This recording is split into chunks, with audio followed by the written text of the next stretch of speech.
So, good afternoon, sir. This is my reaction reflection video to China's Vanishing Muslim documentary video. So, first reaction ko, sir, grabe. Grabe talaga yung pinagdadaanan nila. It was scary, sad, and it just felt disturbing to know what those people are going through as a nation. Kudos to the Vice News team and the two journalists of how they managed to gather information and make us see the truth of the situation. So, reaction ko talaga, sir, grabe talaga. Parang nanonood lang ng movie, sir, pero yung plot totoo pala. Kind of like yung anime na Attack on Titan, ganun kasi yung plot din sa story na yun, sir. So, what stick to me na scene was every scene na ina-interrogate sila. Parang wala talagang freedom and you should act as you should according to the rules. Simpleng tanong lang sa locals, pwede na ma-consider as an act of terrorism, mainly separatism. So, what more pa kaya sa mga people na nagli-live through that, na even just a conversation can get them killed or detained. Another scene, sir, was when all of the parts of the former detainees who all had their worst experience. It was sad that people had to go through that just because they were doing what they want and acting as themselves. Lalo na yung case ni Omir Bekalo, who experienced torture and he had to sing the Chinese song para lang makakain.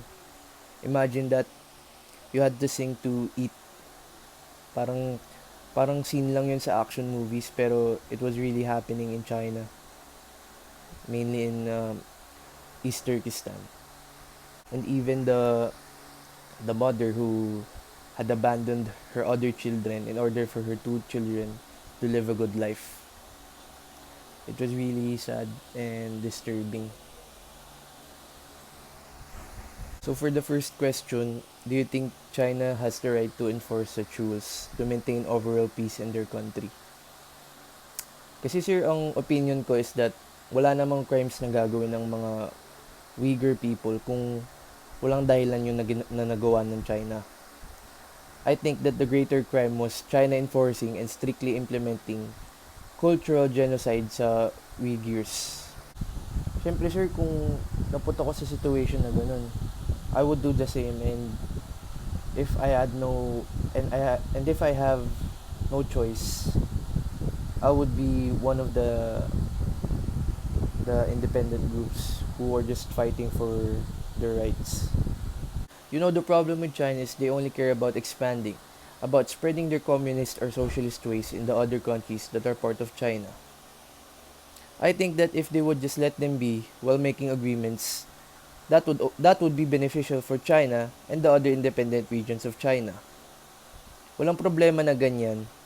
Walang human rights na maaapakan if China would just handle their ways peacefully and not force their socialist ideals to other nations that are part of China.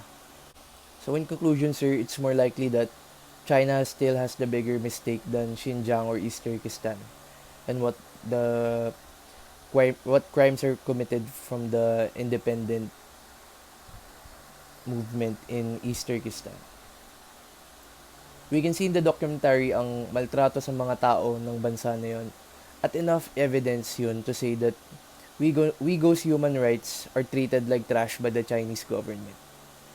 I think the best we can do is to educate people and to bring the reaction of the world to what is truly happening in those countries that are maltreated by China. As a student, I could only spread enough attention sa parmaraan ng social awareness sa issue na yan.